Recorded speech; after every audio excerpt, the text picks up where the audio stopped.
உங்கள் அபிமான பக்தி பாடகர் வீரமணிக்கரனின் பணிவார்ந்த வணக்கங்கள். இது பக்தி நேரம். ஹர ஹர சங்கர ஜெய ஜெய சங்கர காமாட்சி சங்கர காமகோட்டி சங்கர ஹர ஹர சங்கர ஜெய ஜெய சங்கர காமாட்சி சங்கர காலடி சங்கர. ஸ்ரீ குருப்யோ நமஹ. குருவந்தனம். பக்தர்களே, இன்னைக்கு பக்தி நேரத்தில் நாம் காண இருக்கும் அற்புதமான விஷயம் என்னன்னா, நமது காஞ்சி மகா பெரியவர் ஸ்ரீ சந்திரசேகரேந்திர சுவாமிகளின் மகிமைகளை காண இருக்கிறோம். அதற்கு முன்பாக காஞ்சி பெரியவாளுடைய ஒரு 4 வரி பாடல், ரொம்ப அழகான பாடல். இந்த பாடலோடு நான் இந்த பெரியவாளின் மகிமைகளை பற்றி உங்களிடம் நான் விளக்கியிருக்கிறேன். சந்திரசேகரா சந்திரசேகரா காமகோட்டி பீட சந்திரசேகரா சந்திரசேகரா சந்திரசேகரா காமகோட்டி பீட சந்திரசேகரா. பக்தர்களே, காஞ்சி மகா பெரியவா ஸ்ரீ சந்திரசேகரேந்திர சுவாமிகள் கலியுகத்திலே ஒரு குருதேவனாக அவதரித்து ஒரு மகானாக வாழ்ந்து நமக்கெல்லாம் இன்றும் வழிகாட்டி கொண்டிருக்கும் நம்முடைய மகா பெரியவா ஜெகத்குரு ஸ்ரீ சந்திரசேகரேந்திர சுவாமிகளின் மகிமைகளை பற்றி எனக்கு நான் கற்ற கேட்டு பெற்ற ஒரு சில அற்புதமான விஷயங்களை உங்களுடன் பகிர்ந்து கொள்ள ஆசைப்படுகிறேன். அந்த வகையிலே காஞ்சி பெரியவர் பல அற்புதங்களை நிகழ்த்தி காட்டியிருக்கிறார். மோஸ்ட்லி எல்லாருக்குமே உங்களுக்கு தெரிஞ்சிருக்கும். நம்ம ஜெகத்குரு மகா பெரியவா என்னென்னா, மெயினாக அவருடைய ஒரு மிகப்பெரிய ஒரு தத்துவம் என்னன்னா, வாழ்க்கையில் மனித நேயம். அதாவது எல்லா உயிர்களையும் மதித்து அன்புடன் அந்த அன்பை பரிமாறிக்கொள்ள வேண்டும். சாதியம் பார்க்காது, மதம் பார்க்காது வாழ்ந்த ஒரு மகா யோகி, ஒரு மகா புருஷர், யுக புருஷர். யுக புருஷர்னு சொல்லுவாங்க தமிழில். ஒரு உயிரியமான ஒரு வார்த்தை அது. அப்பேற்பட்ட மகா பெரியவாள் காஞ்சிபுரத்திலே, அந்த காஞ்சி சங்கர மடத்திலே இருந்து பக்தர்களுக்கெல்லாம் அருள்பாலித்து ஒரு நல்ல ஞான மார்க்கம், வாழ்க்கையிலே அறநெறியோடு எப்படி வாழ வேண்டும் என்ற ஒரு தத்துவத்தை நமக்கெல்லாம் போதித்தவர் இன்றும் தெய்வமாக இருந்து நமக்கெல்லாம் வழிகாட்டி கொண்டிருக்கிறார். அவர் நடத்திய எத்தனையோ அதிசயங்களில் நிறைய இருக்கிறது. அதை நாம் அழகாக காணப்போகிறோம். அதற்கு முன்பாக, இந்த உலகத்திலே எப்பொழுதுமே தர்மம்தான் வெல்லும். அந்த தர்மத்தின் நெறிப்படி வாழ்பவன் எவனுக்கும் வாழ்க்கையில் எத்தனை சோதனை வந்தாலும் அந்த சோதனைகள் சாதனைகளாக மாறும் காலகட்டம் கண்டிப்பாக வரும். அந்த சோதனையை தாங்கும் இதயத்தையும் தர்ம நெறிப்படி வாழ இறைவன் நமக்கு அந்த சோதனைகளை தாங்கும் சக்தியை கொடுப்பான் என்பதில் எந்த விதமான ஐயமும் இல்லை. இதை ஏன் கூறுகிறேன் என்றால், நிறைய பேருக்கு லைஃப்பில் ஒரு ஃப்ரஸ்ட்ரேஷன் வரும். அதாவது, என்னடா வாழ்க்கை இப்படியே போயின்னு இருக்கு, நமக்கு பின்னாடி இருந்தவன், நம்மளோட சின்னவன்லாம் லைஃப்பில் கிடுகிடுன்னு முன்னுக்கு போயிட்டான், நமக்கு இன்னும் போராட்டமாகவே இருக்குது லைஃப்பில். ஒரு 45 வயசு மேலே ஆச்சு, இன்னும் நம்ம செட்டில் ஆகாமல் இருக்கோம், இன்னும் சர்வைவலுக்கு ஓடின்னு இருக்கோம் வாழ்க்கையில். என்னதான் அதில் நமக்கு ஒரு இது எப்போ பார்த்தாலும் பற்றாக்குறை. இதெல்லாம் ஒரு விதமான கர்மா, நம்மளுடைய வாழ்க்கையில் வாங்கி கொண்டு வந்த கர்ம வினை. இந்த கர்ம வினைகளை நாம் அனுபவித்து தான் ஆக வேண்டும். அந்த அனுபவிக்கும் கர்ம வினையை, அந்த கர்ம வினையின் வீரியத்தை நாம் தர்ம நெறிப்படி வாழ்கையிலே அந்த கர்ம வினைகளை வெற்றி கொண்டு எதிர்கொண்டு எதிர்நீச்சல் போட்டு வாழ்க்கையில் முன்னேற முடியும். அதுக்குத்தான் பெரியவர்கள் குருமார்கள் வகுத்து கொடுத்த தர்மம் என்னவென்றால், ஒருவன் அறநெறிப்படி இப்படித்தான் வாழ வேண்டும் என்றால் அப்படித்தான் வாழ வேண்டும். அதைத்தான் நமக்கு கற்றுக் கொடுத்தவர் நம்முடைய உங்களுடைய காஞ்சி மகா பெரியவா ஸ்ரீ சந்திரசேகரேந்திர சுவாமிகள். அவருடைய மகிமைகள்னு பார்த்தோன்னா எக்கச்சக்கங்க, ஏராளம் அவர் நடத்தியிருக்காரு. இதில் ஒரு சிலது நான் கேட்டதிலிருந்து உங்களிடம் நான் பரிமாறிக்கொள்கிறேன். முதலில் அவருக்கு ரொம்ப பிடித்தமான விஷயங்கள் என்னவென்றால், வாழ்க்கையில் ஒரு மனிதனாக பிறந்தவன் அறநெறியோடு மட்டுமின்றி பக்தி நெறியோடு வாழ வேண்டும். இந்த உலகத்துலங்க நமக்கு மேலே ஒரு சக்தி இருக்குன்றத ஒவ்வொரு மனிதனும் ரியலைஸ் பண்ணணும். அதை ரியலைஸ் பண்ணும்போது தான் அவனுக்குள்ளே இருக்கிற அந்த ஆத்மா, நம்ம சொல்லுவோம் தெரியுமா, அகம் பிரம்மாஸ்மி, உனக்குள்ளும் கடவுள் இருக்கிறார், எனக்குள்ளும் கடவுள் இருக்கிறார் என்பது தத்துவத்தை உணர்த்தும் வகையிலே நம்முடைய மகா பெரியவா சந்திரசேகரேந்திர சுவாமிகள் அறநெறி மட்டுமல்லாது பக்தி நெறியோடு நாம் வாழ வேண்டும் என்ற ஒரு தத்துவத்தை நமக்கு உணர்த்தியவர். அவருக்கு பிடித்தமான விஷயங்கள் நான் சொன்ன மாதிரி, எத்தனை அலுவல்கள் இருந்தாலும் ஒரு நாளிலே ஒரு 5 நிமிடமாவது கடவுளை துதிக்க வேண்டும். கடவுளை துதிப்பதற்கான நேரத்தை ஒதுக்க வேண்டும். நம்பர் 1. நம்பர் 2, எந்த காலகட்டத்திலையும் ஒரு தலையே போனாலும் சரி, தர்மத்தை மீறி நடக்கக்கூடாது. அதர்மமான காரியம் எதையுமே செய்யக்கூடாது. 3வது, எந்த சூழ்நிலையும் ஒரு மனிதன் பொய் சொல்லக்கூடாது. பொய் சொல்லக்கூடாது, திருடக்கூடாது, யாசகம் பண்ணக்கூடாது. மெயினாக இது 3 தான் அவருக்கு ரொம்ப ரொம்ப நமக்கு அறநெறியோடு நம்மை ஆட்கொண்டவர். ஏன்னா சத்தியமாக ஒருத்தன் சத்தியம் பேசி வாய்மையோடு ஒருத்தன் பேசி வாழும் பொழுது அவனுக்கு எந்த சோதனை வந்தாலும் அந்த சோதனைகளை தாங்கும் மனோதைரியத்தையும் பக்குவத்தையும் ஆண்டவன் என்றென்றும் அளிப்பான். அது மட்டுமல்லாது அந்த சோதனையான காலகட்டத்திலே ஆண்டவன் என்றும் நமக்கு துணையாக இருப்பான். இது ஒரு விஷயமா. அவர் சொல்கிற அடுத்த விஷயம் என்ன தெரியுமா, கூடுமான வரையில் பிறருக்கு உதவி செய்யும் வழக்கத்தை வளர்த்து கொள்ளுங்கள் என்று கூறுகிறார். எந்த மாதிரி இது? இப்போ ரோட்டில் ஒருத்தர் போகிறாங்க, பசியோடு இருக்கார். அவருக்கு நீங்கள் பணத்தை கொடுத்து அவரை சோம்பேறி ஆக்காதீங்க. அவருக்கு உங்களால் முடிந்த தயிர் சாதமோ என்ன உங்களால் முடியுமோ இட்லியோ இதை வாங்கி அவருடைய பசியை போக்குங்கள். அதே மாதிரி ஹாஸ்பிட்டலில் ஒருத்தர் உங்களுக்கு வேண்டியவரோ இல்லை உங்களுக்கு தெரிஞ்சவரோ இல்லை உங்களுடைய நண்பரோ உங்களுடைய சுற்றம் சூழத்தாரோ யாரோ அட்மிட் பண்ணியிருந்தாலும் சரி, நீங்கள் அவங்கள்ட்ட போயிட்டு அரவணைப்போடு ஆறுதலாக, ஒன்றும் கவலைப்படாதப்பா, எல்லாம் சரியாயிடும், ஆண்டவருக்கு அவங்களுடைய உனக்கு ஒரு குறையும் வராதுன்னு அந்த வார்த்தை சொல்கிறோம் பார்த்தீங்களா, அந்த வார்த்தை அந்த நோய்வாய்ப்பட்டவருக்கு மிகப்பெரிய ஒரு தெம்பையும் ஒரு பாசிட்டிவ் எனர்ஜியும் கொடுக்கும். இதைத்தான் மகா பெரியவா பண்ண சொல்கிறார். இது ஒரு பேசிக் அடிப்படை மனித நேயம். ஒருவர் வாய்ப்பட்டிருக்கும் பொழுது அந்த ஹாஸ்பிட்டலில் அவருக்கு ஒரு ஆறுதலான ஒரு வார்த்தையும் தன்னம்பிக்கையான ஒரு வார்த்தையும் நாம் அவருக்கு கொடுக்க வாழ்க்கையில் மிகப்பெரிய ஒரு தைரியம் அவருக்கு கிடைக்கும். அந்த நோயிலிருந்து விடுபட நீங்கள் ஒரு காரணகர்த்தாவாக இருப்பீர்கள். அது எத்தனையோ கோடி புண்ணியத்தை உங்களுக்கும் உங்கள் வம்சத்திற்கும் தரும் என்பதுதான் அத்தனை ஒரு சந்தோஷம். அதோடு இப்போ உங்கள் வீட்டில் கல்யாணத்துக்கு ஒரு மகர் காணிச்சோம், ஒரு பையன், கூடுமான வரையில் 10 பைசா நயா பைசா கூட வரதட்சணை வாங்காமல் கல்யாணம் பண்ண, இது அவருடைய மிகப்பெரிய ஒரு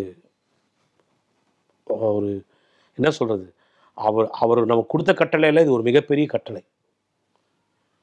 அதே மாதிரி அந்த ஜாதகம் பார்த்து இந்த தோஷம் அந்த தோஷம், எப்பேற்பட்ட தோஷமானாலும் அந்த தோஷத்திற்கு பரிகாரம் என்பது ஒன்று இருக்கிறது. அந்த பரிகாரத்தை செய்து அந்த தோஷத்தால் பாதிக்கப்பட்ட ஆணோ அல்லது பெண்ணோ யாரும் நிராகரிக்கப்படக்கூடாது என்பது அவருடைய கட்டளை. ஏன்னா மனிதன் பிறப்பது யார் கையிலும் இல்லை. ஏனென்றால் பிரம்மதேவர் அவர்கள் மனிதனை படைக்கும் பொழுது கண்ணை மூடிக்கொண்டு தான் சிருஷ்டிப்பார். ஸோ அந்த சிருஷ்டிக்கும் தருணம் நாம் என்ன நேரத்தில் பிறக்கிறோமோ, அப்பொழுது என்ன நட்சத்திரமோ, என்ன ஜனன ஜாதகமோ, என்ன தோஷமோ நமக்கு தெரியாது. ஆனால் எல்லா தோஷத்திற்கும் பரிகாரம் என்பது ஒன்று இருக்கிறது. ஃபார் எக்ஸாம்பிள் சொல்கிறேன் பாருங்களேன். ஜென்ரலாக பார்த்தீங்கன்னா இந்த ஆயில்யம், இந்த மூலம், இதெல்லாம் வந்து பெண்களுக்கு வந்து ஒரு ஆகாத நட்சத்திரம் அப்படின்னு சொல்லுவாங்க.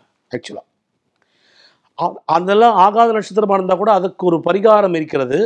அந்த பரிகாரத்தை செய்வதன் மூலம் இந்த தோஷங்கள் நிவர்த்தியாகி ஒரு அற்புதமான ஒரு வாழ்க்கை அந்த பெண்ணிற்கு கிடைக்க வேண்டும் என்பதுதான் மகா பெரியவாளின் ஒரு அவா. அதாவது எக்காரணம் கொண்டும் இந்த நட்சத்திரங்கள் சம்பிரதாயங்கள் பார்த்து ஒரு திருமணம் வந்து முடிவு பண்ணக்கூடாது.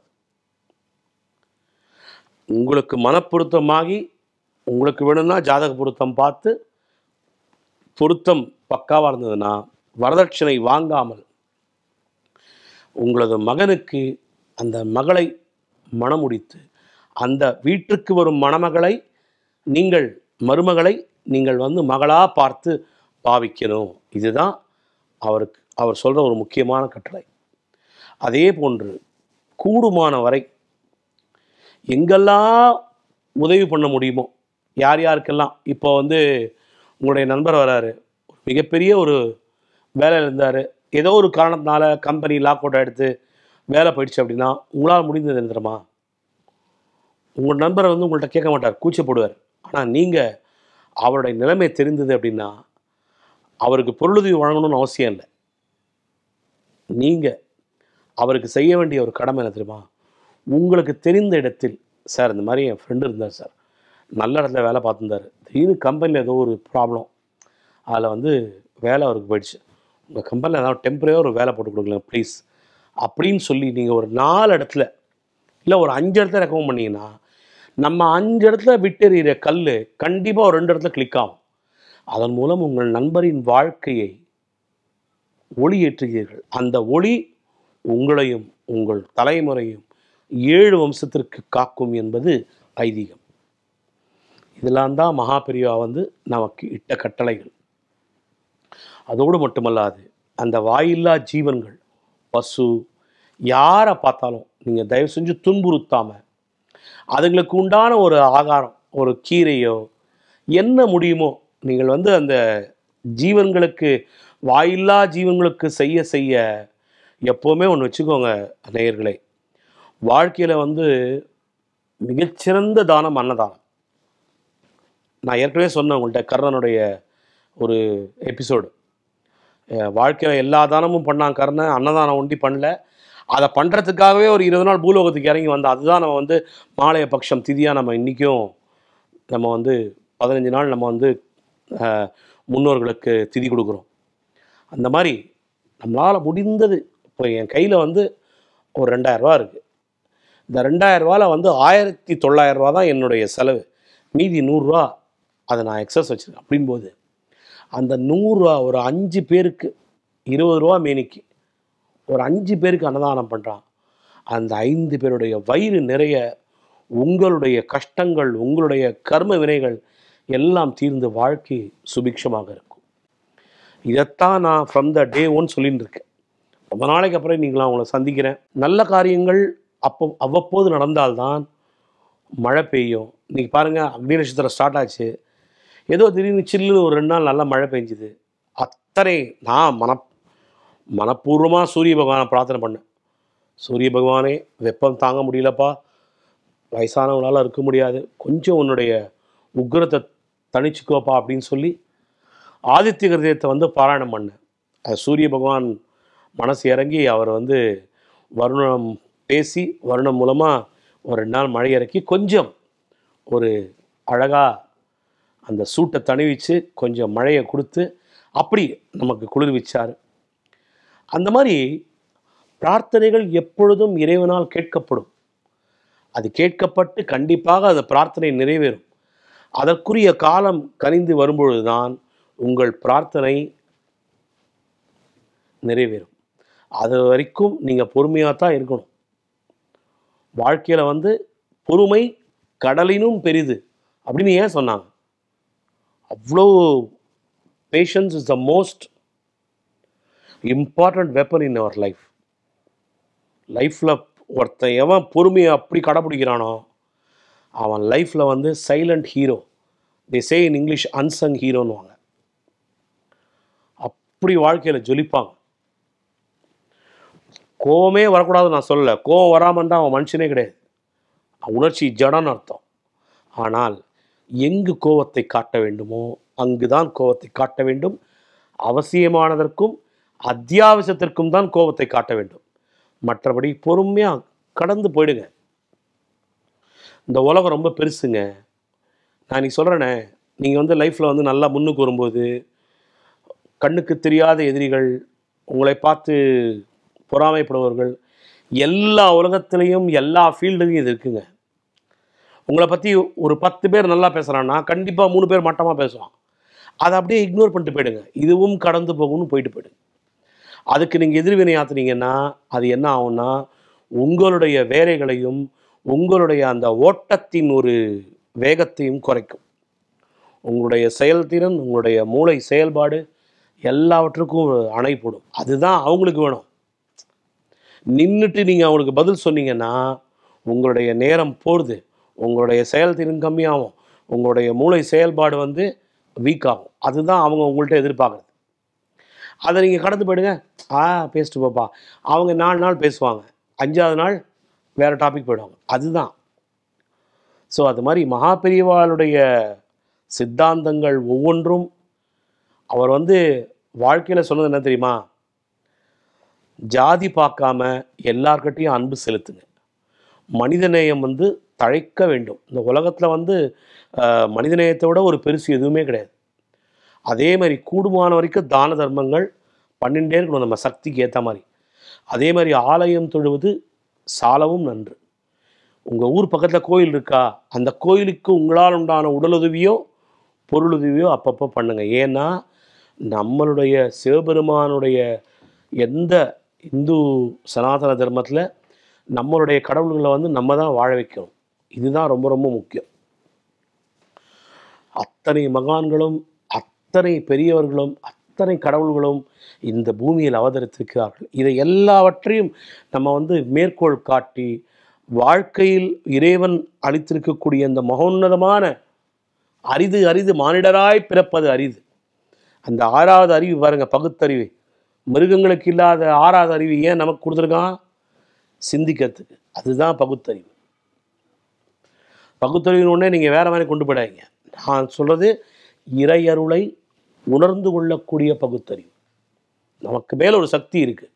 It's a science. அது கடவுளாக யாராக வேணா இருக்கலாம், விநாயகராக இருக்கலாம், முருகனாக இருக்கலாம், ஜீசஸாக இருக்கலாம், அல்லா இருக்கலாம், யாராக வேணா. ஆனால் உங்களுக்கு மேலே ஒரு சுப்ரீம் பவர் ஒன்று இருக்குன்றத நீங்கள் உணர்ந்து. அது ஆத்மாவாக இருக்கலாம், ஏன் ஒரு ஜோதியாக இருக்கலாம், ராமலிங்க சுவாமிகள் மாதிரி. அவர் இன்னொன்று மெயினாக மகா பெரிவா சொல்கிறது என்ன தெரியுமா? வாழ்க்கையில் ஒரு நாளைக்கு குறைஞ்சது ஒரு 5 நிமிடம் தியானம் பண்ணுங்கன்றார். தியானம் பண்ணுறதுனா என்ன தெரியுமாங்க? கடவுளை நோக்கி பார், இப்போ பார், அப்படி அதெல்லாம் கிடையாது. ஒரு 5 நிமிடம் கண்களை மூடிக்கொண்டு அவர் சொன்னது என்னமா? லோகா சமஸ்தா சுகினோ பவந்து. இந்த உலகம் எப்பொழுதும் க்ஷேமமாக எல்லாரும் நல்லா இருக்கணும். நீங்கள் அந்த மாதிரி ப்ரே பண்ணாலே உங்களுடைய வாழ்க்கை சுபிக்ஷமாக இருக்குங்க. இதுதாங்க மகா பெரியவா நமக்கு லைஃப்பில் கற்றுக் கொடுத்தது. எத்தனை உபதேசங்கள்! ஒரு மனிதன் அறநெறிப்படி வாழ, தர்ம நெறிப்படி வாழ இதைவிட ஒரு நல்ல ஒரு உபதேசம் நமக்கு வாழ்க்கையில் கிடைக்கவே கிடைக்காது. கோடிகள் கொடுத்தாலும் கிடைக்காது. ஏன்னா எல்லாமே வந்து 4 ஜென்ரேஷன் 5 ஜென்ரேஷன் உங்களுடைய வழியில் வருபவர்கள், the people and the children carrying your லெகசின்னுவாங்க இங்கிலீஷில். உங்களுடைய வம்சாவழி புத்திரர்கள், உங்களுடைய வம்சாவழி குழந்தைகள் அதை ஃபாலோ பண்ணும் பொழுது அந்த தர்ம நெறிப்படி வாழ வாழ வாழ உங்களது குடும்பம் என்கிற இந்த ஆலமரம் சுபிக்ஷமாக இருக்கும். உங்களை சுற்றி இருப்பவர்கள் நல்ல எண்ணத்தோடு வருவார்கள். அதாவது இப்போது எதிர்க்க ஒருத்தர் வர வச்சுக்கோங்களேன், உங்களால் ஈஸியாக டீஃபன் பண்ண முடியும். அவன் வந்து கெட்ட எண்ணத்தோடு உங்களை அணுகிறானா இல்லை நல்ல எண்ணத்தோடு உங்களை பார்க்க வரானான். அதை வந்து அனலைஸ் பண்ணுற, அதாவது அதை ஆராயும் அற்புதமான ஒரு சக்தியை நீங்கள் உணர்வீர்கள். அது எப்படி உணர முடியும்? தியானம் செய்வதன் மூலம், மனதை ஒருமுகப்படுத்துவதன் மூலம், நல்ல காரியங்கள், நீங்கள் சத்சங்கத்தில் இணைந்து உங்களால் இயன்ற உடலுதவியோ பொருளுதவியோ பண்ணி அடுத்தவங்களுக்கு உபகாரமாங்க. நான் தான் சொல்லணுங்க, ஹாஸ்பிட்டலில் படுத்துன்றவருக்கு ஒரு ஆப்பிளோ ஆரஞ்சோ வாங்கி போயிட்டு அவர் உடம்பு சரியில்லைன்னா உடம்பு சரியாயிடும், கவலைப்படாதீங்க. ஒரு ஆறுதலான வார்த்தை, சின்ன சின்ன உதவிகள். இப்போ ஒன்றும் இல்லை, பக்கத்து வீட்டுக்காரன் வந்து குழந்தைய ஸ்கூலில் விட போவான், டயர் பஞ்சர் ஆகும். உங்கள்கிட்ட வந்து ரிக்வஸ்ட் பண்ணுவோம், சார் டயர் பஞ்சர் ஆகிடுது, என் குழந்தைய கொஞ்சம் ஸ்கூலில் ட்ராப் பண்ணுறீங்களா? நீங்கள் போகிற வழி அந்த பக்கமாக தான் இருக்கும், கூட்டின்னு கொண்டு போய் விடுங்க. அத்தனை புண்ணியம். இதெல்லாம் தான் பரோபகாரன்றது. என்னங்க, ஒரு 5 வீடு பக்கத்தில் இருக்கும்போது கொடுத்துன்னு இருக்காங்கன்னா என்னங்க அர்த்தம்? ஒருத்தருக்கு ஒருத்தர் நம்ம ஒத்தாசையாக உதவிக்கரமாக இருக்கணும் தானே. அது பிறப்பாக இருந்தாலும் சரி, இறப்பாக இருந்தாலும் சரி. நாளைக்கு யாராக இருந்தாலும் ஒரு 4 பேர் வேணுங்க. உங்களை தூக்கின்னு போகிறதுக்கு 4 பேர் வேணும், உங்களுக்காக அழ ஒரு 4 பேர் வேணும். நீங்கள் பிறந்த உடனே குழந்தைக்கு பேர் வைக்கும்போது என்ன பண்ணுவீங்க? 2 பேர் கொண்டு வைப்பீங்களா? ஒரு 4 பேர் வரணும், குழந்தையை ஆசீர்வாதிக்கணும். இதுக்கெல்லாம் என்ன, இதை எப்படி நீங்கள் சம்பாதிப்பீங்க? பிறருக்கு உதவி செய்வதன் மூலம், பிறருக்கு உபகாரம் செய்வதன் மூலம், உபத்திரவமாக இல்லாமல். கூடுமான வரையில் அடுத்தவர்களை காயப்படுத்தாதீர்கள், அடுத்தவனுடைய கஷ்டத்தை பார்த்து ஏளனம் செய்யாதீர்கள், சிரிக்காதீர்கள். அடுத்தவன் கஷ்டப்படுறான்னா, ஐயோ பாவம் கஷ்டப்படுறான், அவனால் நமக்கு என்ன, நம்மளால் அவனுக்கு உதவ முடியும்? உதவ முடியலையா? சைலண்ட்டாக இருந்துருங்க. அவனுக்கு மேலே மேலே துன்பத்தை கொடுத்து நீங்கள் அவனை பார்த்து சிரித்து ஏளனம் பண்ணி அப்படி பண்ணாதீங்க. அது மிகப்பெரிய பாவம் வாழ்க்கையில். இந்த மாதிரி ஒரு பேசிக்காக நிறைய உங்களுக்கு வந்து மகா பெரியவர் வந்து நம்ம வாழ்க்கையில் வந்து அறநெறியை கடைப்பிடிக்கிறதுக்கு இவ்வளோ சொல்லித்தரார். இப்பொழுது வரும் நாட்களிலே மகா பெரியவா செய்த அற்புதமான மகிமைகளை நான் கூற இருக்கிறேன். தொடர்ந்து பாருங்கள். இது உங்கள் பக்தி நேரம். இது போன்ற ஆன்மீக வீடியோக்களை தொடர்ந்து பார்க்க கடவுள் டிவி யூடியூப் சேனலை சப்ஸ்கிரைப் பண்ணுங்க.